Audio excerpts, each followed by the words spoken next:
So hard to leave your family. They're gonna have, you know, like Alex only gets so many days off and I have to go run off to work, but c'est la vie.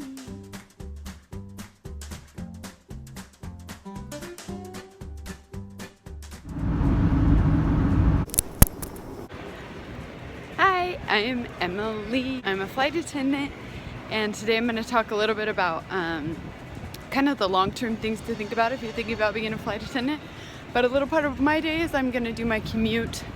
I have a small commute, so I'm a commuter. That's something to think about, but I'll talk about that in a little while. But yeah, I've got to catch my first commute, and so I don't know if I'm going to get on the flight. Last week I came and I didn't get on the flight. So wish me luck. I have to get there. Oh my gosh. I'll be so upset if it doesn't happen again. Woo. That was close to me. Whew, I'm on. That's good. So I made it to LA, and this is kind of a funny aside. As a busy mom, I don't really have a lot of time to shop. So two of my favorite t-shirts are right there. Those are a lot of my shopping is in the airport. For people who were maybe thinking about becoming a flight attendant, there's just a few things I think you should consider long term. I've been with my company 9 years and had 3 children with them, a marriage, an international long distance love affair,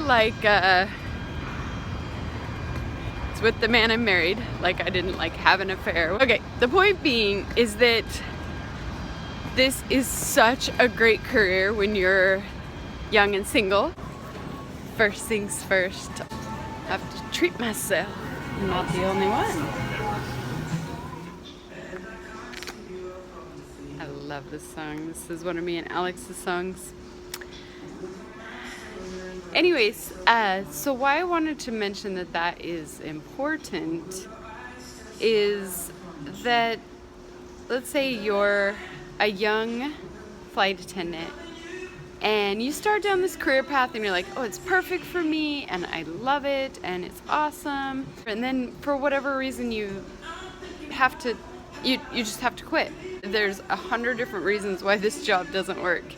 It's very common. Of the 40 people we graduated with 9 years ago, I think we're down to 6. But so I keep getting off task.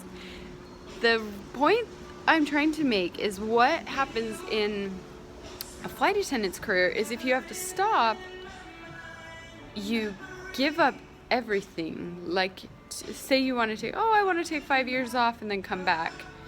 You have to start all over from the bottom. You have to be on call again. You have to do the training again. You might as well have never been a flight attendant before. I mean, besides it'll be easier to get a job, but it's all seniority based, so that becomes really, really a problem.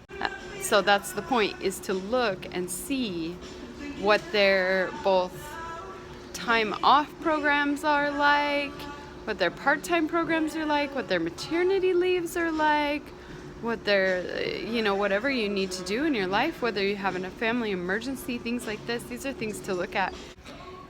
Also, the point to remember is that when you quit, you really don't have experience in any other field. Then you're kind of left with not really a next logical step. The time you spend as a flight attendant is really unique in that it doesn't lend to many other careers except customer service, things like that. But just for example, I have a friend who's a flight attendant for Emirates, and they're very clear on that this is a job for young people, good-looking people, and once you get to the point where you're not young and good-looking, then they have complete freedom to fire you. Now, I don't know all the details of that, but I thought that was interesting because I'm asking him, he's got my dream life. I mean, when he overnights places, he's in Turkey one night and Brazil the next, and it's just oh, I cry when I see his pictures. And he's actually the guy that got me and Alex together. That's kind of a funny aside, but when he gets a little older or a little less, attractive, they're going to boot him. And I'm like, well, what are you going to do next? So he's like, yeah, that's an issue with a lot of flight attendants in Emirates. Is like, we're always trying to think of like, what's the next move? And, it's hard to start into another career in your mid-30s or whatever. That's kind of the point I'm trying to get to, is it's like, research your company and just see what their family leave policies are, their part-time policies, whether you can bid to zero. That's something you want to really look at. Like, I know that Delta, Southwest, and I'm not sure of any other companies for sure, but you can bid to zero. Now, my company's has talked about doing that in the past. My life would change completely if that was a possibility, because what it means is that, like, some Southwest flight attendants, they haven't flown in years, yet they amass all their benefits and things like this. Because what bidding to zero means is that you get to drop your whole schedule. You get a schedule, and then you just, like, based on, what availability of reserves, people who can take your shifts, then, and I would pay people to take my shifts in this kind of situation, because just to keep my benefits for my family situation where we go back and forth to France so much. But yeah, you can get rid of your shifts and work, well, not work, but be a flight attendant essentially, and then work, whenever you want. So cross your fingers that happens for me someday, but that's what I really hope for. And or early retirement. But like I said, I love this job. Like, sometimes I think, like, I wouldn't have worked so hard to keep this job if I hadn't loved it as much as I do. Stick around, I'm gonna videotape a little bit more about like my day and how that goes. I have my commute flight. I have 4 flights today, and then I commute home. It's like all in one day. I leave at 4 a.m. and get home at 11 p.m. and that's if the flights are open. Like I said, last week I didn't even get to make it to work, so today I'm very grateful to be at work and hoping to have a great day. I'm going from LA to Aspen, Aspen to Dallas, Dallas to Aspen, and back to LA, and then back home. So yeah, come along. It's always fun. This is the first time I haven't had to pump in, like, so my son is almost a year, and so it's like I have one less bag and one less, I don't know what to do with all my extra free time.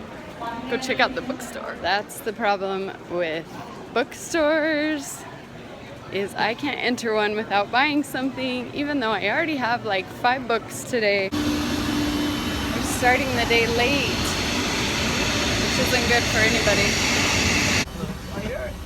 Here we are, let's do it.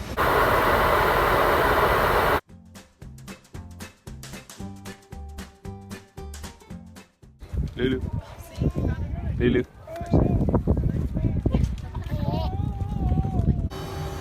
Hi, how are you?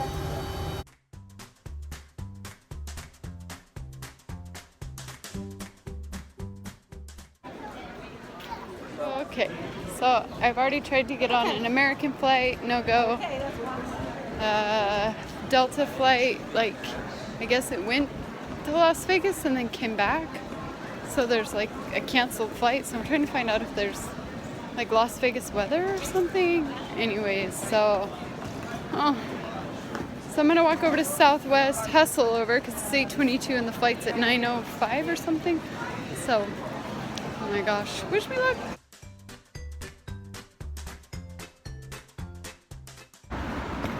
So here I am walking the same road I did this morning, but wasn't a bad day. I can't complain, no complaints. Went pretty quick. I like the girl that I flew with. I do have one complaint. I don't like to complain, but yeah, since my muscles have been all tight in my back, it's traveled up now to my neck, like, so I'm all kind of really stiff. I hope I don't have to walk back over to the other side again.